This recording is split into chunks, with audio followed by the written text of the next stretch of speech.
마태복음에서 예수 읽다 시리즈 그 10번째 시간으로 우리 한번 고백해 보실까요? 12제자에게 하신 명령.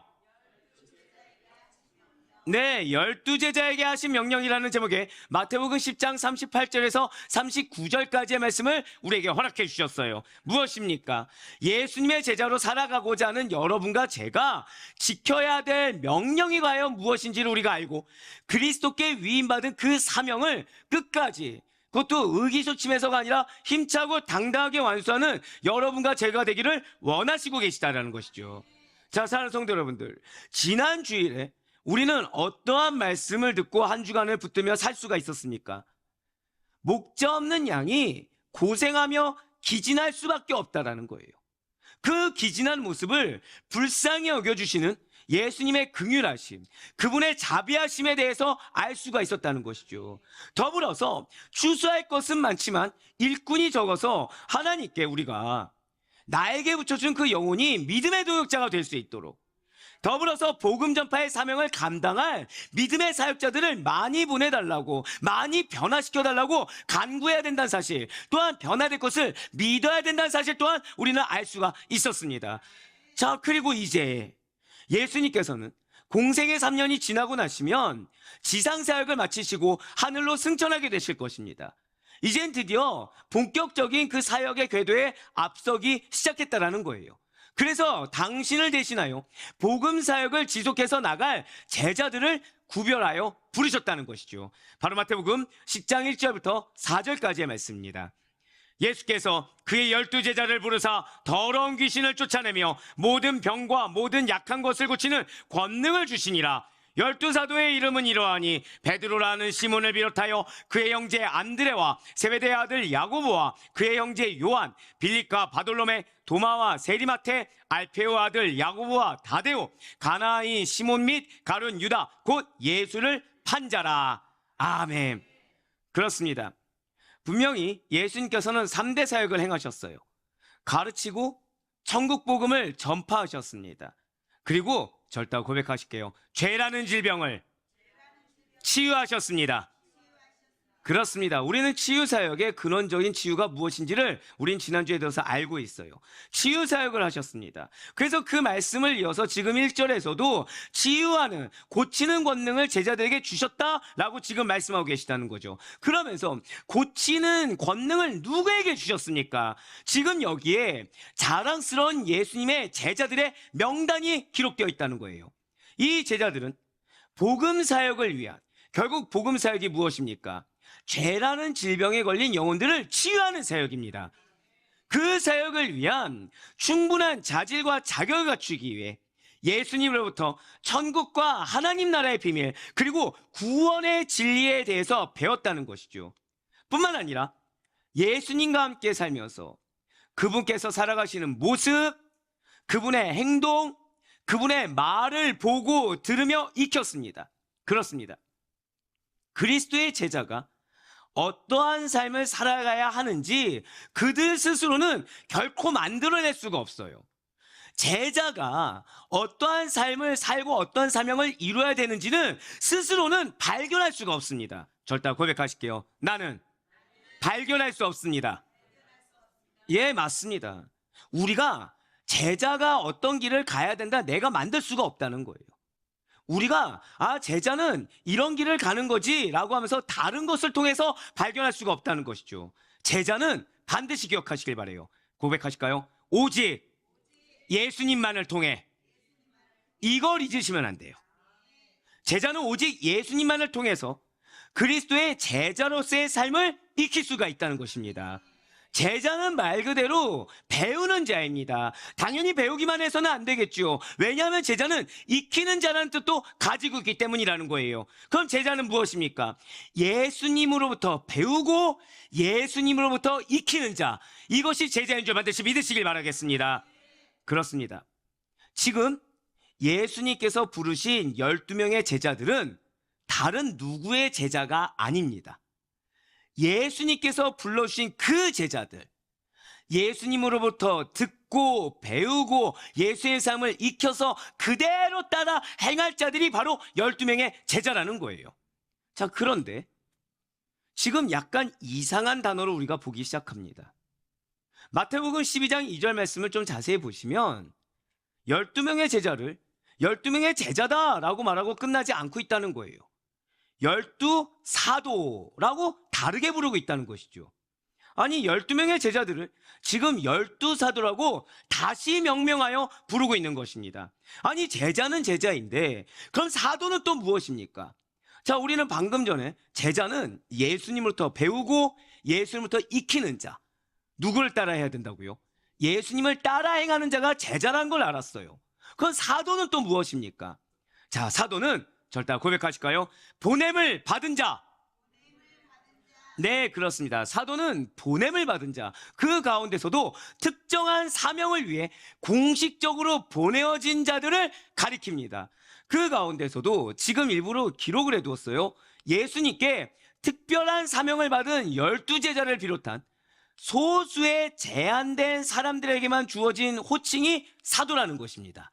자, 그러면 오늘날 사도는 있을 수 있을까요, 없을까요? 없다는 거죠. 사도 바울과 같이 예외적으로 사도가 된 인물도 있습니다. 일반적으로 12사도를 가르치지만 사도 바울과 같이 예외적으로 사도가 된 인물도 있어요. 자, 그러면 12제자와 사도 바울 외에 지금 또 다른 사도가 있단 말입니까? 네, 있어요. 바나바가 그러합니다. 안드로니고와 유니아가 또 있어요. 주의 형제 야고보도 있습니다. 실로아노와 디모데가 있고, 그리고 절대 고백하실까요? 예수 그리스도. 네, 그렇습니다. 예수 그리스도 역시 사도시라는 거죠. 이 가운데 몇 구절만 살펴보면 다음과 같습니다. 사도행전 14장 14절 말씀과 갈라디아서 1장 19절 그리고 히브리서 3장 1절 말씀을 같이 보시겠습니다.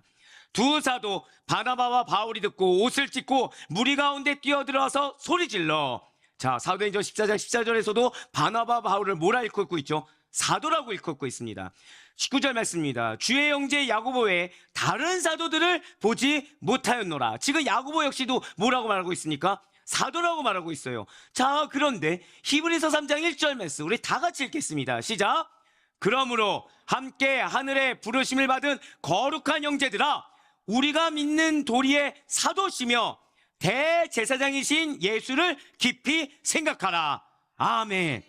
그렇습니다. 사도는 예수님의 권위로 특정한 임무를 수행하는 사람들로서 초대교회에서 복음을 전파하고 교회를 세웠어요. 그런데 사도를 불러 임명하시는 그 주체가 되신 분이 누구십니까? 예수님이십니다. 그런데 예수님 역시도 사도라는 것이죠. 왜냐하면 잘 들으세요. 예수님은 하나님께로부터 보냄을 받은 분이시기 때문에 사도가 맞다라는 것입니다. 히브리서 3장 1절이 밝히는 것처럼 진실로 예수님께서는 절대 고백하실게요. 첫 번째 사도. 맞습니다. 예수님께서는 첫 번째 사도시고 위대한 사도시며 모든 사도직의 원천이 된다는 사실을 절대 잊지 마시길 바라요. 누가복음 4장 13절 말씀과 요한복음 17장 18절 말씀도 이어서 보시겠습니다. 예수께서 이르시되 내가 다른 동네들에서도 하나님의 나라 복음을 전하여야 하리니 나는 이 일을 위해 보내심을 받았노라 하시고 아버지께서 나를 세상에 보내신 것 같이 나도 그들을 세상에 보내었고. 아멘. 그렇습니다. 예수님도 보내심을 받았어요. 하나님 나라의 복음을 전하라고 보내심을 받은 첫 번째 사도가 예수님인 줄 반드시 믿으시길 바라겠습니다. 그렇습니다. 진실로 하나님께서는 예수님으로 하여금 하나님의 나라의 복음을 전하라고 세상에 보내셨고 예수님께서는 12제자를 사도로 임명하시사 복음 전파 사명을 감당하라고 세상에 보내셨다는 거예요. 바로 우리가 살펴보고 있는 마태복음 10장에서 예수님께서 12제자를 그렇게 부르신 것입니다. 그리고 그들을 준비시킨 다음에 사도로 파송시키면서 우리 한번 고백하실까요? 사도로서 파송시키셨습니다. 그렇습니다. 사도로서 파송시키시면서 가르쳐주신 교훈을 기록하고 있는 것이 오늘 본문 마태복음 10장이라는 거예요. 자, 그렇다면 지금 예수님께서는 이 12명의 사도에게 무슨 일을 맡기시려고 불러주신 것입니까? 앞서 9장에서 우리가 들었던 것처럼 수많은 인생들이 목적 없이 헤매입니다. 목자 없는 양처럼 방황하고 있다는 거예요. 예수님께서는 이렇게 목자를 잃어버린 양들을 추수한 일꾼으로서 제자들을, 사도들을 부르셨다는 것이죠. 이에 12제자들은 예수님께로부터 사역에 필요한 훈련을 받으며 사명을 감당할 준비를 해왔습니다. 그리고 이제는 본격적인 추수의 사명을 잘 감당하기 위해서 세상으로 파송받아야 된다는 것이죠. 마태복음 10장 5절과 6절 말씀을 이어서 보시겠습니다. 예수께서 이 12를 내보내시며 명하여 이르시되 이방인의 길로도 가지 말고 사마리아인의 고래도 들어가지 말고 오히려 이스라엘 집에 잃어버린 양에게로 가라. 아멘. 그렇습니다. 절대 고백하실게요. 사명에는 명확한 목표가 있습니다. 그렇습니다. 사명은 모호하지 않습니다. 사명은 명확합니다. 어쩌면 여러분들에게서 때로는 무언가 어려움이 있는 환경, 어려움이 있는 대상이 존재할 수 있어요. 또한 여러분들에게는 우리 중에 자기 부인과 자기 십자가를 모르는 분은 단 한 분도 없을 것입니다. 근데 유난히 자기 부인이 안 되는 영역이 있을 것입니다. 절대 고백하실게요. 그 영혼이, 그 영역이 나의 사명의 목표입니다. 아멘? 네, 맞아요. 사명에는 명확한 목표가 있어요. 사명에는 명확한 하나님의 뜻이 있습니다. 지금 예수님께서도 마찬가지세요. 12사도들에게 지금 전도의 대상에 대해서 명확하게 알려주고 계시다는 것이죠. 천국복음은 분명 모든 족속으로 확대될 것입니다. 하지만 가장 우선적으로 누구에게 가야 되는 것입니까? 유리하고 방황하는. 왜요? 목자가 없어서 유리하고 방황하는 잃어버린 양에게 가야 된다는 거예요. 이들이 바로 누구입니까? 선민 이스라엘 백성들이라는 것이죠. 진실로 예수님께서는 바로 이 이스라엘을 구원하러 이 땅에 오신 목자이십니다. 물론 예수님께서는 그들을 구하기 위해서 오셨지만 이스라엘 백성들이 자신들을 구원하러 오신 예수님 당신을 핍박하고 모욕하며 못 박아 죽일 것을 알고 있습니다. 그렇습니다. 이스라엘 백성들은 예수 그리스도와 그가 전하신 천국 복음을 거절할 거예요. 그리고 전도의 대상은 그로 인해 이스라엘 백성에서 이방인까지 모든 족속으로 확장되게 될 것입니다. 사랑하는 우리 모든 성도 여러분들, 예수님께서 여러분과 저를 부르신 것은 전도의 대상자들에게 보내시기 위함이에요. 우리를 이 타락하고 악한 세상에서 구별되어 불러주신 이유는 그저 교회 안에서 그냥 믿는 자들끼리만 사이좋게 잘 먹고 잘 지내라고, 그저 내가 마음이 편한 대상들끼리 서로 위로하고 서로의 믿음의 교제만을 나누면서 마음 편하게 지내라고, 그저 내가 받은 복을 세워가면서 나 이렇게 잘났다, 나 이렇게 잘 풀린다라고 내 의를 세우며 자축하라고 부르신 것이 결코 아니라는 것이죠. 주님께서 이 어지럽고 타락하고 악한 세대 가운데 우리를 부른 것은 세상 가운데 본이 되기는커녕 오히려 믿지 않는 자보다 더 못한 모습을 보이라고, 오히려 더 게으르라고, 오히려 더 나태하라고, 오히려 더 핑계대고 허례허식 가운데 무의도식하는 모습을 보이라고 부르신 것이 아니라는 거예요. 주님으로부터 우리는 영혼의 안식을 받았습니다. 주님으로부터 우리는 충만한 은혜를 받고 있습니다. 주님으로부터 우리는 넘치는 사랑을 받고 있어요. 그 다음에는 우리는 반드시 다시 세상으로, 다시 그 잃어버린 목자 잃어버린 양들에게로 돌아가야 된다는 거예요. 오히려 그들보다 더 성실해야 됩니다. 오히려 그들보다 더 열심을 다해야 됩니다. 오히려 그들보다 더 믿음의 선한 본이 무엇인지 증거가 돼야 된다는 거예요. 진실로 우리는 세상을 기피하는 자들이 아닙니다. 진실로 우리는 내 마음을 어렵게 하는 영혼들을 무시하는 자들이 아니에요. 우리는 모른 척하는 자들이 아닙니다. 세상을 편견 어린 눈으로 보고 적대시하는 자들도 아닙니다. 그저 영혼을 내가 영적 우월감에 가지고 평가 절하하며 교만하게 구는 자들도 우리는 아니에요. 고백하실게요. 나의 사명은 이 세상을 변화시키는 것입니다.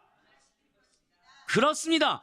이 세상을 변화시킬 자로, 이 세상에 복음을 전할 자로 보내심을 받았다는 사실을 절대 잊지 마시길 바라요. 그렇기 때문에 어쩜 우리는 억울할 수 있겠죠. 어쩜 우리는 끝이 보이지 않는 기나긴 랠리를 계속해 나갈 수도 있겠죠. 하지만 그것이 당연하다는 거예요. 왜냐하면 우린 달라야 됩니다. 우리는 달라야 돼요. 이 손에 아무것도 없다고 하더라도, 이 손에 말 한마디 내뱉을 기운조차 나지 않는다고 하더라도 고백하실게요. 오직 믿음으로. 그저 그 믿음 하나로 증거해야 되고, 그 믿음 하나로 나아갈 수 있어야 되며, 그 믿음 하나로 사명을 감당하는 자, 그 자가 여러분과 저란 사실을 잊지 마시길 바라요. 우린 무언가가 있으면 움직이는 자가 아닙니다. 우린 무언가가 조건이 갖추어지면 행할 수 있는 자가 아니에요. 오히려 아무런 조건이 없는 것 정도가 아니라 그 조건이 있는 것에서 뺏긴다고 하더라도, 오히려 방해 세력이 있다고 하더라도 그것이 증거인 줄 믿는 믿음으로 말미암아 그 믿음으로 나아가는 자에게 반드시 승리를 주시고, 반드시 환대하는 자를 만나게 하실 것이며, 반드시 동역자를 주실 것을 믿는 믿음으로 말미암아 나아가는 자들이 바로 제자로 부름받은, 사도의 계승을 받은 제자로 부름받은 여러분과 저란 사실을 잊지 마시길 바랍니다. 이렇게 아멘으로 하답하며 우리가 세상에 보내심을 받을 때 여러분과 저는 주님으로부터 두 가지를 수여받았어요. 첫 번째는 주님이 세상에 전하라고 하는 메시지, 바로 절대 고백하실까요? 복음을 허락받았습니다. 그렇습니다. 여러분과 저는 주님께서 복음을 허락해 주셨어요. 그리고 또 하나가 있습니다. 이 복음을 증거하고자 하는 자에게 주님께서는 한 가지를 더 허락해 주셨다는 것이죠. 주님께서는 바로 이 메시지, 그 복음의 한 가지를 더 주셨는데, 그것은 다름 아닌, 절대 고백하실까요? 권위를 수여받았습니다. 우리에게 권위를 주셨다는 거예요. 복음을 전하는 자의 권위는 누구로부터 받은 것입니까? 바로 그거죠. 예수님께로부터 받은 거예요. 진실로 우리는 예수님의 권위를 위임받아 세상에 나아가는 것입니다. 그러니 우리가 우리의 왕 대신 예수 그리스도의 권위를 가지고 세상에 복음을 전하는 정당한 일을 수행함에 있어서 부끄럽지 않아야 됩니다. 우리는 염치 없는 자가 되어서는 안 돼요. 우리는 남 부끄러운 행동을 해서도 안 되고, 우리는 더 당당하게, 오히려 본이 되는 남들이 봤을 때, 오히려 그 목자를 잃어버린 양들이 우리를 봤을 때 존경할 수 있을 정도의 선한 본이 되어야 된다는 사실을 잊지 마시길 바라요.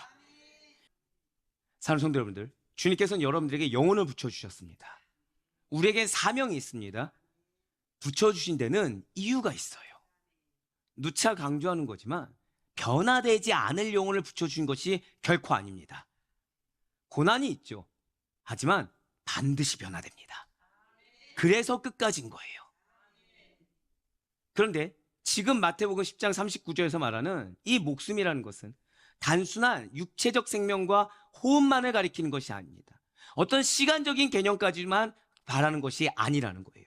어느 정도까지인 것입니까? 나의 정신, 나의 마음, 나의 욕구까지도 다 포함하고 있다는 것이죠. 즉 끝까지 승리하기 위해서는 우리가 어떻게 해야 된다는 것입니까? 예수님의 보내심을 받은 12사도가 다짐할 각오란 과연 무엇이란 말입니까? 그들의 마음이, 우리의 마음이 어떠하든지, 그들의 정신 상태가 좋든지 안 좋든지, 우리의 마음이 좋든지 안 좋든지, 욕구를 참을 수 있든지 없든지 상관없이 한 번 더 고백하실게요. 사명이 최우선입니다. 바로 그거예요. 사명이 최우선적으로 고려되는 사항이라는 것입니다. 12사도들이 그들의 마음과 생각을 들이지 못하고 욕구도 잠재울 수 없으며 감정적으로 움직이면서 생명을 드린다? 나는 주님께 헌신됐다? 난 그동안 내가 인내할 만큼 인내해왔다? 그것은 앞뒤가 맞지 않는 모순된 이야기라는 것입니다. 사랑하는 성도 여러분들, 정말로 사명을 위해서 여러분들의 욕구를 포기할 수 있으십니까? 정말로 사명을 위해서, 그 한 영혼의 구원을 위해서 나의 마음, 나의 생각까지 내려놓을 수가 있으십니까? 반드시 잊지 마시길 바라요.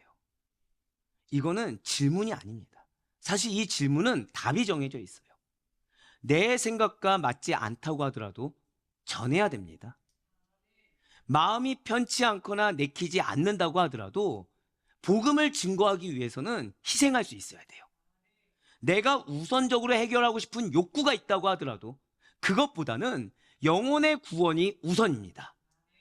그리고 주님께서는 우리가 이 말씀 앞에 아멘으로 순종하여 쓰임받을 것을 믿고 부르시사 여러분들에게 사명을 주셨음을, 바로 그 영혼을 붙여주셨고 그 영역을 허락하셨음을 절대 잊지 마시길 바라요. 이제 말씀을 읽겠습니다. 오늘 예수님께서는 12제자들을 부르셨어요. 이들에게 복음 전도의 사명을 부여하시며 특별히 사도로 삼아주셨습니다.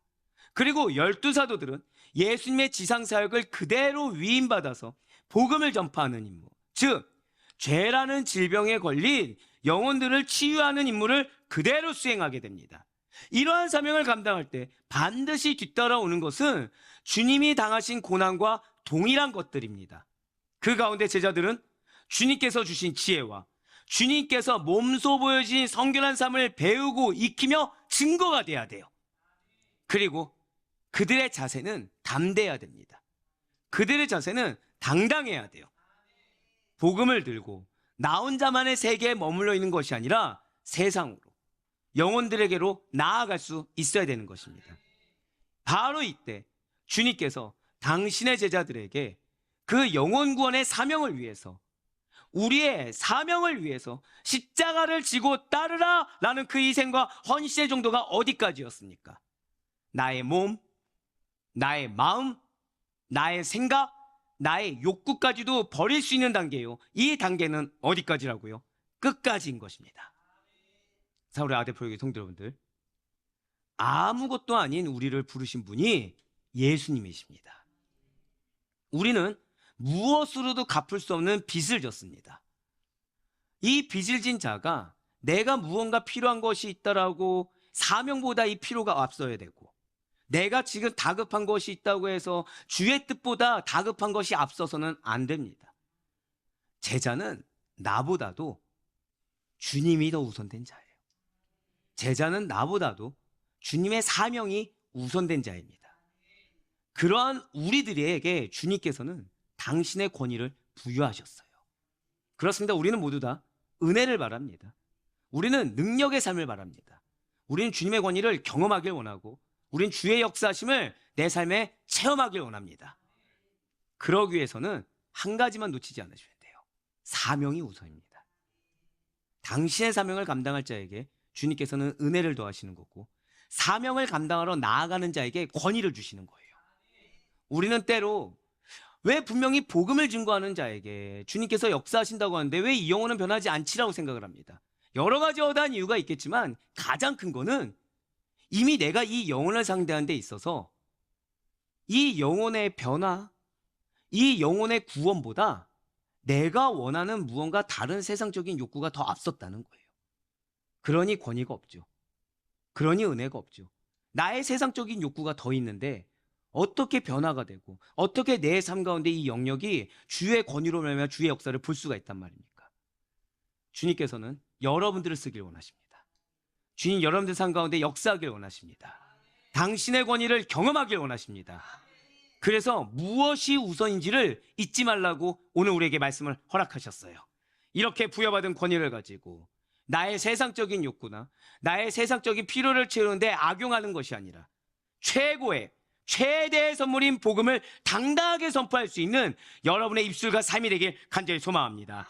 그래서 정말 바라고 얻기는 오직 예수님만을 따르세요. 오직 예수님의 말씀, 이 지혜만을 받으시고 예수님의 그 성결한 삶을 따라 그분께서 하신 명령에 온전히 아멘으로 순종하셔서 더욱더 크게 주의 능력의 삶을 경험하며 쓰임받을 수 있기를, 그래야 많은 결심해지며 나아가는 여러분과 제가 되길 주님의 이름으로 간절히 축원합니다.